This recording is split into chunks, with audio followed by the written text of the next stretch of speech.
Yo, what up, Russ here? And don't mind all of that in the background. It'll look good. It'll look good soon, okay? I promise. Sadly, still trying to get my life together. Gamescom Opening Night Live has happened, and they showed a lot of stuff in there. It was like a 2-hour presentation plus a pre-show. And honestly, the pre-show might as well have been part of the show because they showed a lot of stuff in the pre-show as well. So with that being the case, I figured I'd just go through and give you my takeaways from the show instead of trying to go through everything. Because if we tried to go through everything, I'd be here longer than I really want to. To be honest, most of the show didn't really appeal to me, or I didn't have too much to say about a lot of what they showed. We're just gonna go through and I'm gonna give you some of my picks or some things that I noticed or stuck out to me. I might not have a lot to say about everything. So with that being said, we're gonna start off with the pre-show. The first thing that really got my attention was Begone Beast. It is a 4-player co-op game. Really, like, I kind of hate to say cutesy, but it's a cutesy art style with a lot of personality. It looks like it'd be a lot of fun to play with some friends and whatnot. It's not really a horror game, but it's like a spooky top-down action game coming to early access in 2025. Really cool. I'm a mess this up so bad. Okay. Nico Dorico? I hope that's how you say it. This was a mascot action platformer from the looks of it. Nothing too crazy stood out about it. You don't see a lot of platformers like that nowadays, so that's kind of why I took note of it. That's coming out in October. Then we got another trailer for Anatria: The Last Song, and this was more of a combat trailer. It just showed the player fighting a whole bunch of enemies, a whole bunch of bosses, and at one point he was just perfect parrying like a damn god. We won't have to wait long. It's literally coming out next month, September 19th. So another Souls-like action game to get behind. I am so burnt out on Souls-like games. I haven't even played that many, but you know, 1 to 2 is enough. Next we saw Enzoi, which is basically The Sims. It just looks more like realistic. That was really the only reason I kind of took note of it. And also, they used the damn Killmonger haircut again. We just got done talking about this. Why do y'all keep doing that? This next game was actually had a pretty decent looking trailer. Directive 8020, a Dark Pictures game. So it's in that Dark Pictures anthology or whatever you want to call it, really. 2025, and it stars Lashana Lynch, who you may know from the Marvels and Captain Marvel. She played Maria Lambeau. She seems to be the star of this game. You're going to be controlling her. From this look at it, it looks pretty decent. You'll have to see when people get their hands on it how it actually plays and how it feels to play. Lastly, for this pre-show at least, we got to look at Street Fighter 6, specifically Terry's gameplay. Terry looks sick as hell. Let's just point blank. He still looks ugly. His model does not look the greatest. That's one thing, at least to me personally. His face is still a problem, but he's still gonna beat your ass regardless, so it really doesn't even matter. And add on to that, like, his alternate costume actually makes him look a little bit better in my opinion, especially with like the hair physics they have going on there. I don't know, it just made it look very just cool. I guess. All of his moves are very flashy. His specials are just a flex, to be real. Honestly, I feel like SNK should be jealous. How you gonna take our own character, Capcom, and make him look better than we do? We came up with the dude in the first place. Yeah, how you gonna do our own character better? How you gonna do our own character better? How? Anyway. That was it for the pre-show. The pre-show was actually pretty good. They also had Kyle Bosman doing the pre-show. Gave me flashbacks to when he did the Final Bosman, if you remember that show, if you're an OG like that. But yeah, the pre-show was pretty nice to watch. It wasn't one of those stupid ones where it's just like a whole bunch of stuff we already know or don't care about. They actually had stuff to show there that I guess just couldn't fit in the main show. I don't know why they had one. It wasn't a waste of time, but it just didn't make sense to me. But on to the main show. They start out with a banger. We get a teaser for Borderlands 4.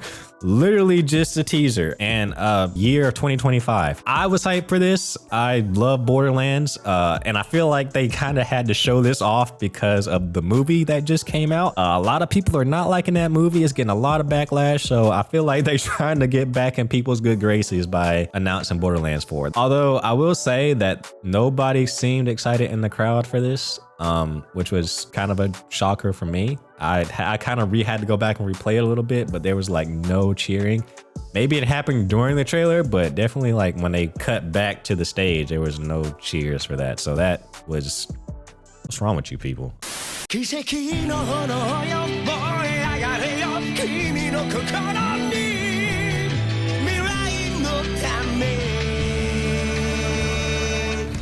And we got another Sparking Zero trailer. I am ready for this game. You can just release it now. I'll be happy. But we got basically a hype trailer to just get you more excited for the release. That's what, 2 months away now. And we got to see like a little more of the different costumes that the characters have actually worn in the manga and the anime. That we didn't get to see before, so that was nice, but nothing really special to show there. King of Meat had a weird ass trailer.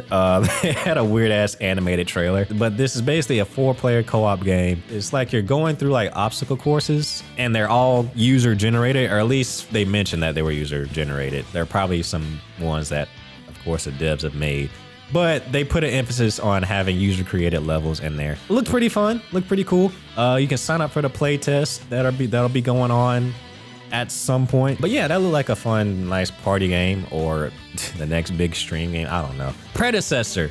This one, while it didn't speak to me personally, I kind of feel for everybody that is in this community, because this is essentially the spiritual successor to Paragon. Paragon kind of got the short end of the stick during its run. I know a lot of people loved it. It seemed like it was a good game, but it kind of got shafted by Epic Games when Fortnite started to take off. But it's cool to see that the leftovers of this game are being picked up by others and being remade into something new that you guys can enjoy. Dune Awakening. So this honestly didn't look all that special to me. It seems honestly just like another survival game, kind of like Ark, just with a Dune coat of paint over it. Coming to PC in 2025, consoles are to be determined, so they said. And now, giving them the benefit of the doubt, it is, like I said, it's not coming out till next year, so they still have time to work on it and make it look a lot better than what it is.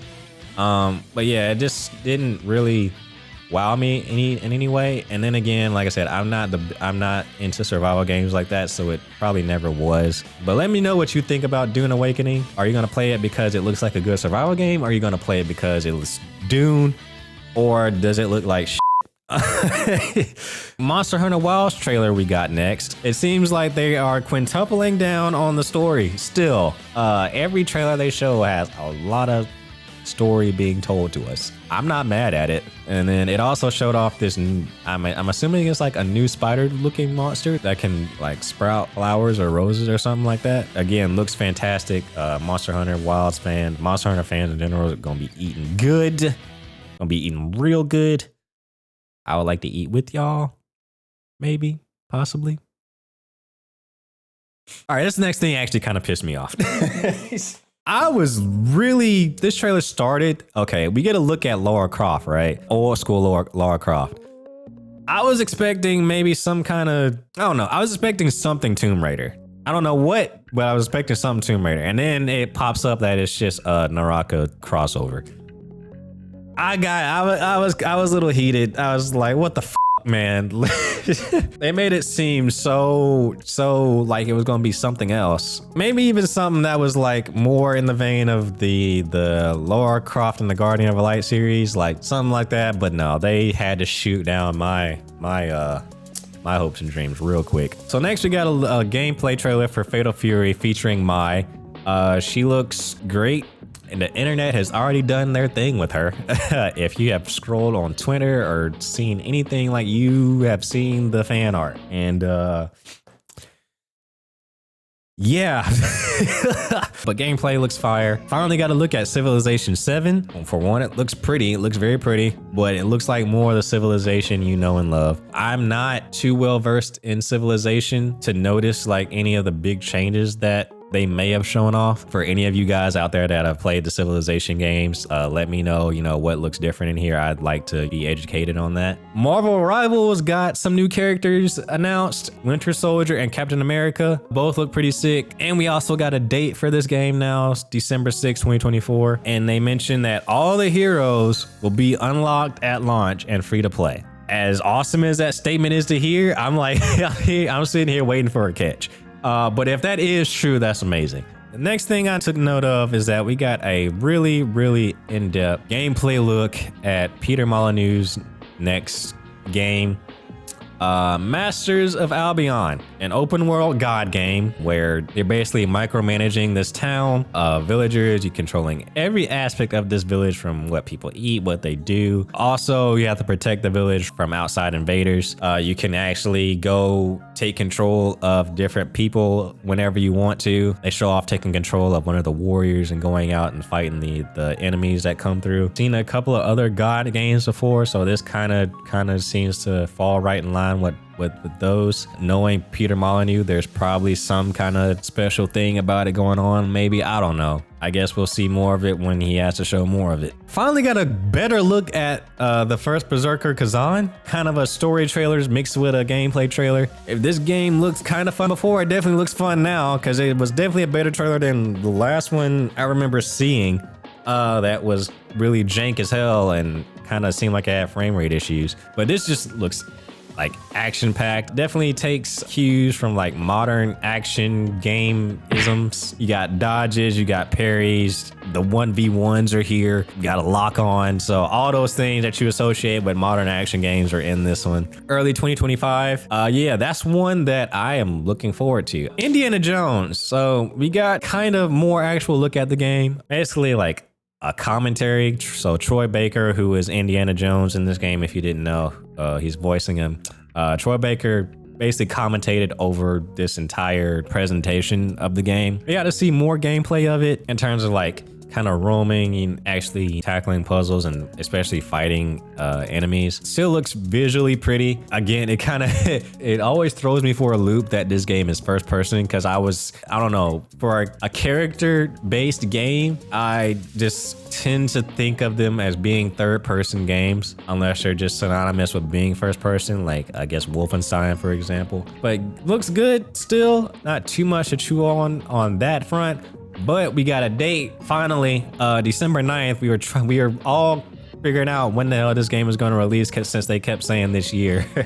And it is damn near at the end of the year. So finally got to see that. And also another thing that kind of caught me off guard was the announcement that it was coming to PS5 in spring 2025.